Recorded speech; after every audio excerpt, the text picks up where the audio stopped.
आज मैं आपको बहुत ही ज्यादा आसान तरीके से हलवाई स्टाइल के सूजी बेसन के लड्डू बनाना बताती हूँ। कैसे बनाए जाते हैं। लड्डू तो सभी को बहुत ज्यादा पसंद भी होते हैं। चलिए लड्डू बनाना शुरू करते हैं। मैंने इन सभी चीजों का मेजरमेंट बाउल से किया है। अगर आपके पास कप है तो आप कप का भी इस्तेमाल कर सकते हैं। एक बाउल सूजी आप कोई भी इस्तेमाल कर सकते हैं, महीन या मोटी। एक पाउच बेसन भी आप महीन या मोटा जो भी आपके पास है वो इस्तेमाल कर सकते हैं। 1.5 कप बूरे की जगह आप तगार का इस्तेमाल कर सकते हैं। अगर आपके पास बूरा और तगार नहीं है तो इसकी जगह आप पाउडर शुगर का इस्तेमाल कर सकते हैं। चीनी को मिक्सी से पीस करके पाउडर शुगर बना लें। 1 बाउल देसी घी, अगर आपके पास देसी घी नहीं है तो आप डालडा घी का भी इस्तेमाल कर सकते हैं, लेकिन लड्डू देसी घी में ज्यादा टेस्टी बनते हैं। चलिए लड्डू बनाना शुरू करते हैं। मैंने गैस पे पैन रख दिया है। अब मैं इसके अंदर घी डाल देती हूँ। इसमें से मैं थोड़ा सा घी बचा लेती हूँ। इसका इस्तेमाल अगर मुझे जरूरत पड़ी तो मैं बाद में करूंगी।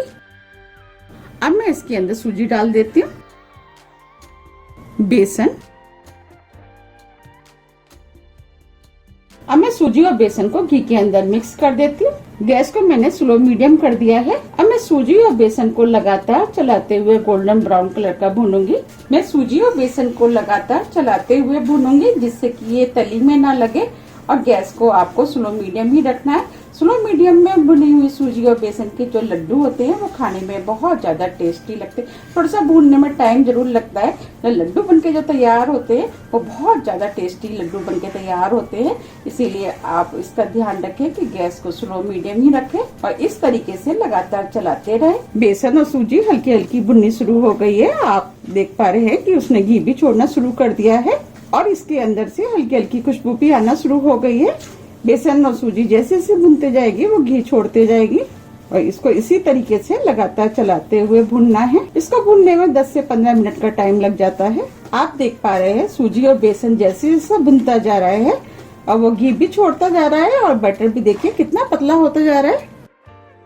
हमें इसे गोल्डन ब्राउन होने तक भूनना है। मैंने इसे स्लो मीडियम गैस पे ही भुना है। अगर आप तेज गैस पे भुनेंगे सूजी और बेसन भुन तो जाएंगे, लेकिन उसके बने हुए लड्डू जो होते हैं वो ना तो खाने में अच्छे लगते हैं और खाने में भी कच्चेपन का टेस्ट आता है। इसीलिए आप गैस को स्लो मीडियम ही रखें और इसे लगातार चलाते हुए भुने। आप देख पा रहे हैं कि बेसन भुन गया है, बेसन ने घी भी छोड़ दिया है और उसका कलर भी चेंज हो गया है।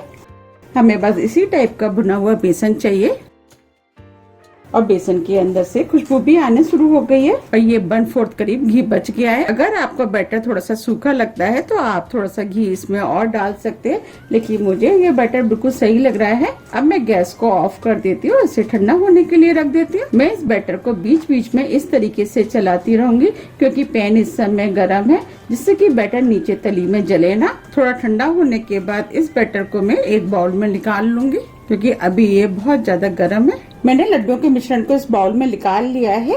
अब ये मिश्रण ठंडा हो गया है, बस हल्का सा ही गर्म है। हमें बस इसी टाइप का मिश्रण चाहिए।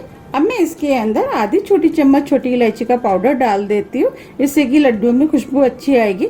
आप चाहें तो बिना इलायची पाउडर के भी इस लड्डुओं को बना सकते हैं। आप चाहें तो इसके अंदर ड्राई फ्रूट डाल सकते हैं, लेकिन मैं बिना ड्राई फ्रूट के लड्डू को बना रही हूँ। ये बिना ड्राई फ्रूट के भी लड्डू खाने में बहुत ज्यादा टेस्टी लगते हैं। अब मैं इसमें बूरा डाल देती हूँ। बूरा आप अपने टेस्ट के अनुसार थोड़ा सा कम या ज्यादा भी कर सकते हैं। अब मैं सभी चीजों को हाथ से अच्छे से मिक्स कर लेती हूँ। जब मिश्रण हल्का गर्म हो उसी टाइम ही बूरे को आप डालें। अगर हम ज्यादा तेज गर्म मिश्रण में अगर बूरे को मिक्स करेंगे तो बूरा मेल्ट हो जाएगा। इसीलिए आप इस चीज का ध्यान रखें कि हल्के गर्म में ही डालें।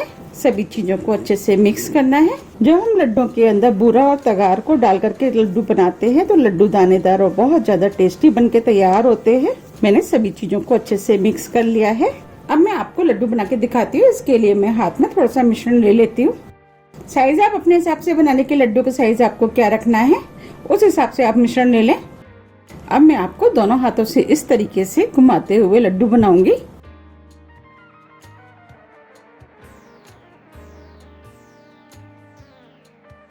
अब मैं इस लड्डू को चिकना कर लेती हूँ इस तरीके से।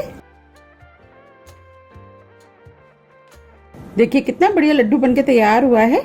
अब मैं आपको प्लेट में भी रख के दिखा देती हूँ। देखिए लग रहा है ना कितना बढ़िया। इसी तरीके से मैं सभी लड्डुओं को बना के तैयार कर लूंगी। मैंने सभी लड्डू बना करके तैयार कर लिए। आप देख पा रहे कितने अच्छे सूजी और बेसन के लड्डू बनके तैयार हुए। आप इन लड्डुओं को एक बार जरूर बनाइएगा, आपको ये लड्डू बहुत ज्यादा पसंद आएंगे। मैं इन लड्डुओं को आपको तोड़ के भी दिखा देती हूँ, लेकिन ये लड्डू बिल्कुल अभी बनाए हैं मैंने, इसीलिए काफी सॉफ्ट है। 3 से 4 घंटे के लिए मैं खुली हवा में इन लड्डुओं को छोड़ देती हूँ, जिससे कि ये थोड़े से खुश्क हो जाएं। जब ये थोड़े से खुश्क हो जाएंगे, इसके बाद मैं इन लड्डुओं को मैं एयरटाइट डिब्बे में भर करके रख दूंगी। ये आराम से ये 2-3 महीने चल जाते हैं, ये खराब नहीं होते। और जब भी आपकी लड्डू खाने की इच्छा है, आप निकाल करके खा सकते हैं। अभी मैं आपको तोड़ के दिखाती हूँ। देखिए कितने सॉफ्ट हैं अभी और कितने बढ़िया बनके तैयार हुए हैं। अब मैं आपको तोड़ के भी दिखा देती हूँ। देखिए बिना ड्राई फ्रूट के भी ये लड्डू खाने में बहुत ज्यादा टेस्टी लगते हैं। आप इनको एक बार जरूर ट्राई कीजिएगा, आपको ये लड्डू बहुत ज्यादा पसंद आएंगे। और घर के लड्डू बने हुए की तो बात ही कुछ और होती है। हलवाई की दुकान के लड्डू आप लेके खा सकते हैं, लेकिन हमें ये नहीं पता होता कि हलवाई की दुकान पर जो बेसन का यूज किया है, बूरे का यूज किया है, वो किस क्वालिटी का है। इसीलिए आप इन लड्डुओं को घर पे बनाइए, खाइए, फिर मुझे बताइए कि ये लड्डू आपको कैसे लगे। मुझे उम्मीद है कि ये लड्डू आपको बहुत ज्यादा पसंद आएंगे। बिल्कुल मैंने आपको सिंपल तरीके से लड्डू बनाना बताया है। अगर आपको मेरी रेसिपी पसंद आती है तो आप ज्यादा से ज्यादा फ्रेंड और फैमिली के साथ शेयर कीजिए। रेसिपी को लाइक कीजिए, चैनल को सब्सक्राइब कीजिए। सब्सक्राइब बटन के बगल में जो बेल आइकन है उसे आप प्रेस करना ना भूलिए, जिससे मेरी आने वाली वीडियो का मैसेज आप तक सबसे पहले पहुँच सके। अब हम फिर मिलते हैं नेक्स्ट रेसिपी के साथ। जब तक के लिए नमस्कार।